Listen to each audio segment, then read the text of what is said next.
But Kasmal, why not come to the negotiating table or the dialogue table, right? And say, first of all, we want accountability for the lives that were lost. That is one of the demands I've heard Matthew put across. What is so difficult, or isn't that the ideal situation? We cannot show up to dialogue tables when majority of us are showing up on autopsy tables. It is an unfair thing for you to expect of the Kenyan youth to take this while lying down, because everybody but the people who are losing blood, and I will keep on referring to these people because the youth that have died, and there's no need for euphemism, they did not just die, it was not an accident, they did not die of the protests, they are victims of police brutality. We have not seen any form of goodwill from this government in the sense that they've asked us for evidence.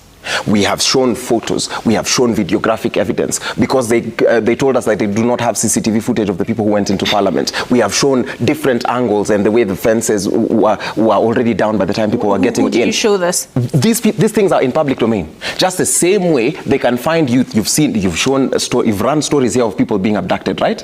These stories were not shown to you. They are stories that were found on social media. And I think by people trying to behave as though social media is not an avenue, it is trying to tell us that we do not have an intelligence service in this country. We cannot show up to a dialogue table that has been organized by our oppressor.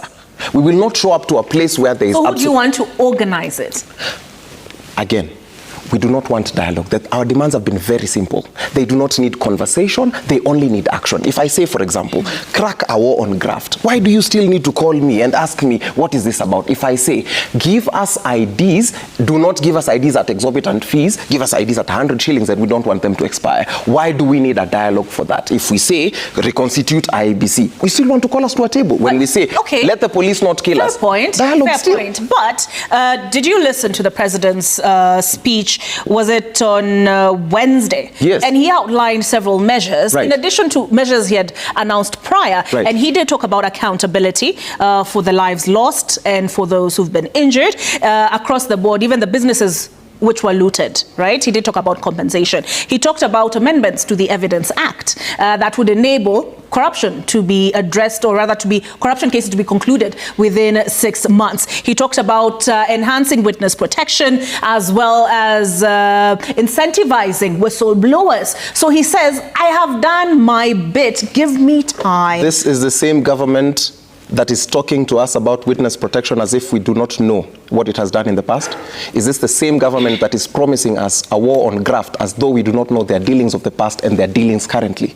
Is this the same government that is promising us an acceleration of the conflict of interest bill as though they are not running an nepotocracy where they're trading with their own family members? Is this the same government? The thing we're saying is, those demands, we have never met him to make it to him. We have never said, outgoing President Ruto, please, these are our demands. He's found them somehow. And the things which we've consistently been saying on our social media have found out their way into his speeches. I can say verbatim where his speech quoted some of the things that the young people have said. So why do we need dialogue? All he needs to do is log onto his phone and say, hey, what is this person saying today? They're saying... All right.